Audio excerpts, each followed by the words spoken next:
Here's what does not get talked about very much these days. The Swedish model is working. Sweden is okay. I saw 2 weeks ago, I was seeing all these pieces. Sweden is heading for disaster.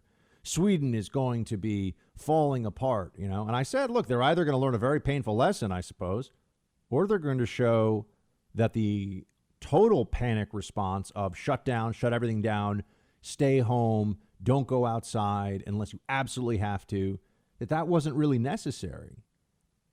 Well, Sweden is, in fact, and I also keep hearing people say, oh, the other, I looked at the numbers on this one. The story that you'll hear is that the other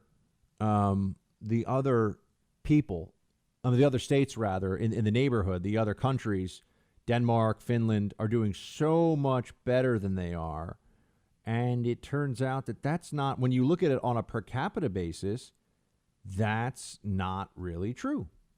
That's not the case. That it's pretty close.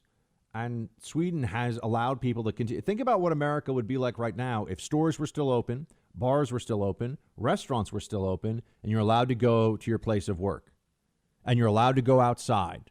Unrestricted outside travel. Seniors are under much more strict quarantine controls because we know this disease is particularly bad for seniors. It's particularly dangerous for our seniors. But the rest of the society is able to keep things going, which means a more robust economy, doctors and nurses getting paid, materiel and research continuing to get funded for all of this, people not worried about paying their bills quite the same way, and having a healthy society economically is very important for having a healthy society in general, right? For having people who are healthy within your in your country. And you know, you look at the numbers. I'm trying to find this. Here we go. This is from CNBC. Sweden resisted a lockdown and its capital, Stockholm, is expected to reach herd immunity in weeks. CNBC piece just this morning. Unlike its neighbors, Sweden did not impose a lockdown. The strategy aimed at building a broad base of immunity while protecting at-risk groups like the elderly. That was considered controversial. Sweden's chief epidemiologist, Sweden's Dr. Fauci, has said herd immunity could be reached in Stockholm within weeks. Now, you're going to see a lot of people say, oh, but, you know, herd immunity, you need 90%. No, herd immunity at 90% means the disease is completely eradicated. Herd immunity at 60% means that transmissibility has slowed considerably, and a lot of people are able to just go around not worrying about it. It means your likelihood of a major outbreak, you know, a pandemic outbreak, I should say, is much, much smaller.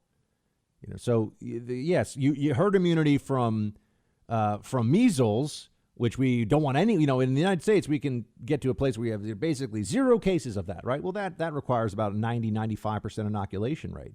And then if you have a few people here and there who don't get it, but then as we know, people that don't like vaccines, and I'm not trying to have that discussion now. I'm just telling you what the epidemiological research says. Good heavens, you talk about vaccines, and all of a sudden your inbox is nothing but vaccine stuff. But here, herd immunity just means that they're getting to a place where they're not worried about pandemic outbreak or an epidemic in the case of within the borders of Sweden, right? Epidemic is considered a slightly less extreme outbreak of the disease than a pandemic. But they're even able to withhold that from happening just by having about 60% of the population that does not that has had it and doesn't have to worry about getting it again. So, you know, what happens with this now? I saw all these people that were very sure about this. Oh, Sweden is heading for disaster. Sweden is heading for disaster. No, it's not true. That's not what ended up being the case. So we should ask, why is that true? Here you go. The number of cases in Sweden is almost double that in neighboring Denmark. It has 8,108 cases as reported and 370 deaths. And Finland, with just over 4,000 cases and 141 deaths, that impose strict lockdown measures. But since their populations are each about 5 million, half of Sweden's, the rates are about the same. Now, I'm going to tell you something. I was a little annoyed with myself on this because I kept having, you know, the Twitter ankle biters coming after me. Not as good as Finland, not as good as Denmark. I'm just trying to say, look, and again, why are people rooting against there being a better way? This would be better for, if Sweden works, that's good for humanity. That's good for everybody. Hey, Team Buck, thank you so much for watching The First on YouTube. If you like this video, please click that little thumbs up button so then it will log as liked. And also, if you want to see more great content from The First, please click subscribe.